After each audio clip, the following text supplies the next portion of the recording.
Welcome back to Champion News Talk Radio. We are brought to you by championnews.net.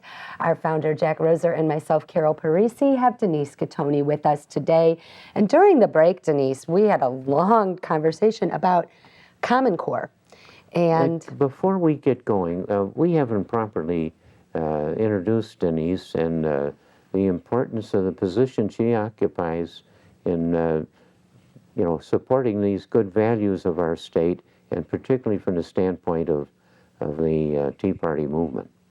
And you've become, just by the fact that you exist and you work hard, picked up on this whole thing, that you worked on it, and you've become a leader that didn't seek the post.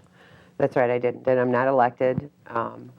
I actually was, I was on the original Tea Party call after Rick Santelli's rant. There were about 20 of us who said, how did you find let's that? have a Chicago Tea Party. How did you find that call? Online. It was right after Rick Santelli said it. Because I went on that YouTube thing online. And I saw all the... Right, and we just said, let's have a call tonight, and somehow 20 of us from across the country got on the call. That's so cool. And said, let's have a Tea Party, let's have a Chicago Tea Party in 9 days.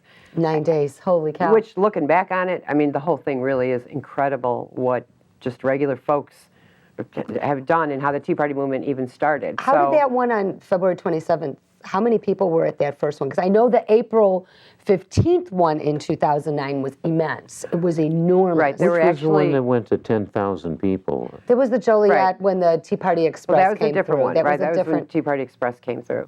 But yeah, on the February 27th, so this was only 9 days after Rick Santelli's rant, there were actually 32 Tea Parties across the country, and there were an estimated about 15,000 people that showed up.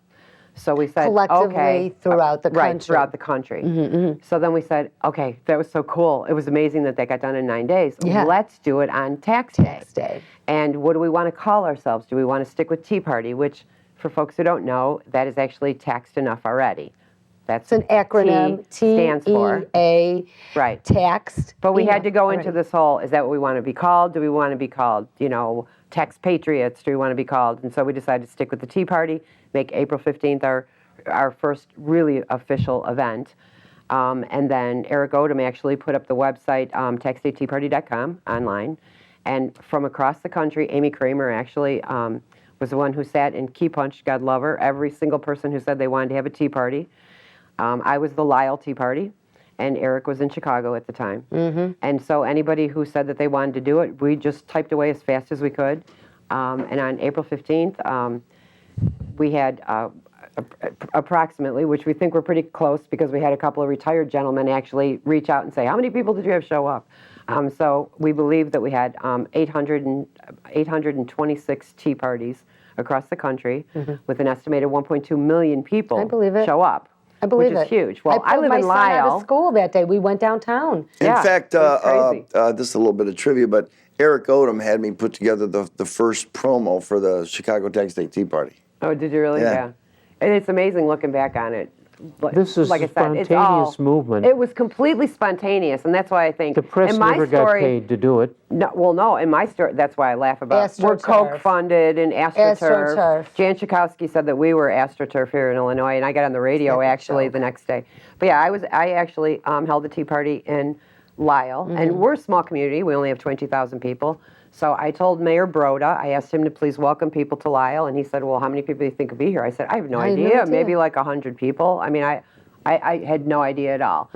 We shut down the town of Lyle. We had an estimated 1,500 people, and people drove hours, literally, 2-3 hours to come. So it shut down Route 53, backed it up into 355.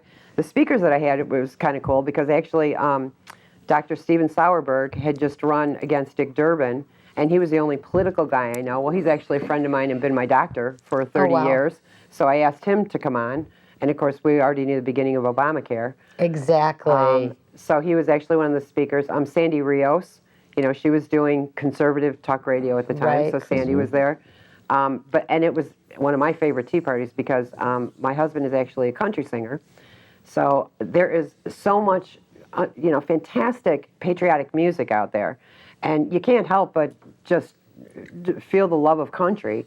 when you hear the music. So we actually had it scheduled so we'd have 2 speakers and then we'd have a song. Oh, nice. And it was absolutely fantastic. Well, you just hit a huge point, too, because I think that was the start. That was like the seedling of the movement. Right. But what really got the movement some legs was that Obamacare conversation. There was, I mean, because that was right after where they just wanted to pass this bill and not look at the bill. And now, Denise, it's funny because all these things that experts see, Stephen Tucker and all these other experts were saying, they're actually coming to pass. Stupid Nancy Pelosi said we have to pass the bill before we know what's in the bill. We knew it was in the bill. We knew this was a policy that was going to hurt And Americans. just so you know, the real story on that is I give huge credit to Congressman Tom Price, who's a doctor. Yes. And he came to Illinois right after the April 15th Tea Parties, and I met him. And he said, look, we have to change the conversation, and we have to start talking about Obamacare for the 4th of July weekend.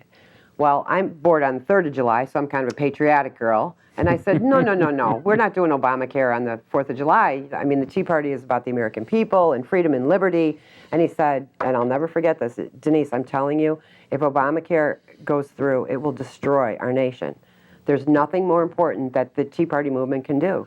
And he actually worked with Congresswoman Judy Biggert at the time.